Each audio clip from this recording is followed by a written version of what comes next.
सुप्रभात। पारिवारिक कलह और अशांति, यह हमारी आज की आध्यात्मिक चर्चा का विषय। पारिवारिक कलह और अशांति। हर एक प्राणी अपनी मन की कराना चाहता है, अपनी अनुकूलता चाहता है, अपना सुख आराम चाहता है, अपनी महिमा चाहता है, अपना स्वार्थ सिद्ध करना चाहता है। ऐसे व्यक्तिगत स्वार्थ के कारण ही परिवार में झगड़ा, कलह, अशांति आदि होते हैं। जैसे कुत्ते आपस में बड़े प्रेम से खेलते हैं, पर रोटी का टुकड़ा सामने आते ही लड़ाई शुरू हो जाती है। तो लड़ाई का कारण रोटी का टुकड़ा नहीं है, फिर तो व्यक्तिगत स्वार्थ है। अब कुटुंब में जो केवल अपना सुख आराम चाहता है वह कुटुंबी नहीं होता। फिर तो एक व्यक्ति होता है, कुटुंबी वही होता है जो कुटुंब में बड़े छोटे और समान अवस्था वाले सबका हित चाहता है और हित करता है। अतः जो कुटुंब में शांति चाहता है, कलह नहीं चाहता, उसका अपना कर्तव्य और दूसरों का अधिकार देखना चाहिए। अर्थात अपने कर्तव्य का पालन करना चाहिए और दूसरों का हित करना चाहिए। आदर, सत्कार, सुख, आराम देना चाहिए। भाई भाई आपस में लड़े हैं तो माता पिता को क्या करना चाहिए? माता पिता को न्याय की बात कहनी चाहिए। वे छोटे पुत्र से कहें कि तुम भरत, लक्ष्मण और शत्रुघ्न को देखो कि वे राम जी के साथ कैसा बर्ताव करते थे। भीम, अर्जुन आदि अपने बड़े भाई युधिष्ठिर के साथ कैसा बर्ताव करते थे। बड़े पुत्र से कहें कि तुम राम जी को देखो, उन्होंने अपने छोटे भाइयों के साथ कैसा बर्ताव किया था, और युधिष्ठिर अपने छोटे भाइयों के साथ कैसा बर्ताव करते थे। अतः तुम सब लोग उनके चरित्रों को आदर्श मानकर अपने आचरण में लाओ। अब बहन भाई आपस में लड़े तो माता पिता को क्या करना चाहिए? माता पिता को लड़की का पक्ष लेना चाहिए, क्योंकि वह सुवासनीय, दान की पात्र है, थोड़े दिन रहने वाली है।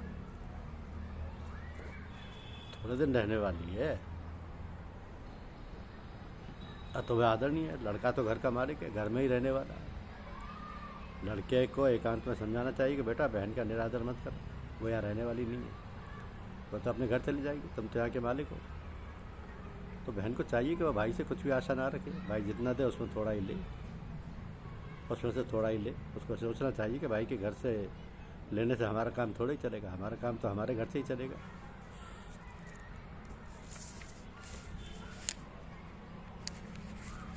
बेटा और बहू आपस में लड़े तो माता पिता का क्या कर्तव्य है? क्योंकि माता पिता उन दोनों को समझाएं कि हम कब तक बैठे रहेंगे, इस घर के मालिक तो आप ही है। यदि आप ही परस्पर लड़ोगे तो इस कुटुंब का पालन कौन करेगा? क्योंकि भार तो सब आप पर ही है। बेटे को अलग से समझाना चाहिए कि बेटा तुम्हारे लिए ही तुम्हारी पत्नी ने अपने माता पिता आदि सबका त्याग किया है। तुम तो अपने बाप की गद्दी पर बैठे हो, तुमने क्या त्याग किया? अतः ऐसी त्यागमूर्ति स्त्री को तन, मन, धन आदि से प्रसन्न रखना, उसका पालन करना तुम्हारा खास कर्तव्य है। और हाँ, ये याद रखना कि तुम पति हो तो स्त्री की दास्तां में मत फंसना, उसका गुलाम मत बनना। जिसमें उसका हित हो, आसक्ति रहित होकर वही कार्य करो। मनुष्य मात्र का एक कर्तव्य है कि वह जीव मात्र का हित करे। तुम एक पत्नी का भी हित नहीं करोगे तो क्या करोगे? पुत्र वधू को समझाना चाहिए कि बेटी तुमने केवल पति के लिए अपने माता पिता, भाई भौजाई, भतीजे आदि सबका त्याग कर दिया, और उसको भी राजी नहीं रह सकती, उसकी सेवा नहीं कर सकती, तो और क्या कर सकती है? कोई समुद्र तर जाए पर किनारे पर आकर डूब जाए तो यह कितने शर्म की बात है। तुमको तो एक ही व्रत निभाना, एक ही धर्म, एक व्रत नियम, काय वचन मन पति पद प्रेम। ननद और भौजाई आपस में लड़े हैं तो माता पिता को क्या करना चाहिए? माँ लड़की को समझाए कि देखो बेटी, ये तो आजकल की चोरी है भौजाई, ये कुछ भी कह दे तुम उसको बड़ी समझकर इसका आदर करो।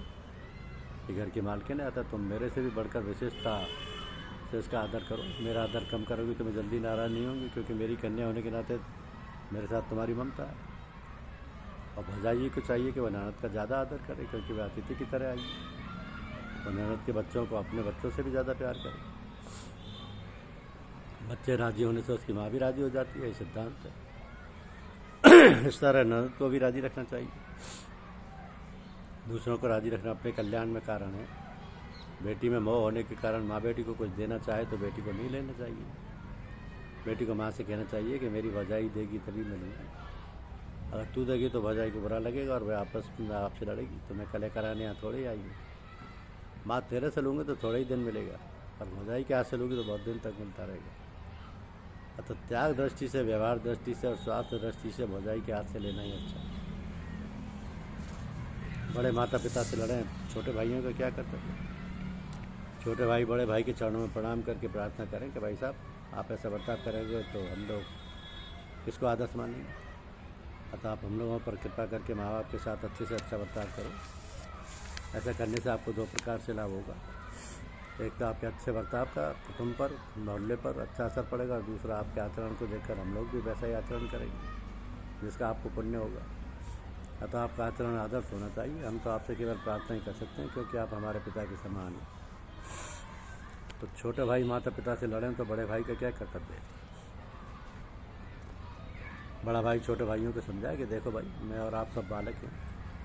माता पिता हमारे लिए सर्वथा आदरणीय है, पूज्य। जिस शरीर से हम भगत प्राप्ति कर सकते हैं वह माता पिता की कृपा से ही मिला है। हम उनके ऋण से कभी मुक्त नहीं हो सकते। हम उनके अनुकूल होंगे तो उनके राजी होने से वो ऋण माफ़ हो सकता है। हम अपने चमड़े की जूती बनाकर माता पिता को पहना दें तो भी उनका ऋण नहीं चुका सकते, क्योंकि वह चमड़ा आया कहाँ से। उनकी वस्तु ही उनको दी है, हमने क्या दिया। उनकी वस्तु को हम अपना मानते हैं, ये गलती है। वे हमारे चाहे को जैसा रखें, उनका हम पर पूरा अधिकार है। बहन माता पिता से लड़े तो भाई का क्या कर्तव्य है। भाई न्याय देखे और न्याय में भी बहन का पक्ष ले, और माता पिता से कहे कि यह तो अतिथि की तरह आई है, इसका लाड़ प्यार करना चाहिए। परंतु बहन का अन्याय हो तो बहन को एकांत से समझाए कि बहन आपस में प्रेम की महिमा है, कलह की नहीं। माँ बाप आदरणीय हैं, अगर तुम और हम सब माँ बाप का आदर करें, तुच्छ चीज़ों के लिए निरादर क्यों करें। छोटा भाई भौजाई से लड़े, बड़ा भाई छोटे भाई को धमकाए कि तुम क्या कर रही हो। शास्त्र की दृष्टि से बड़े भाई की स्त्री माँ के समान होती है।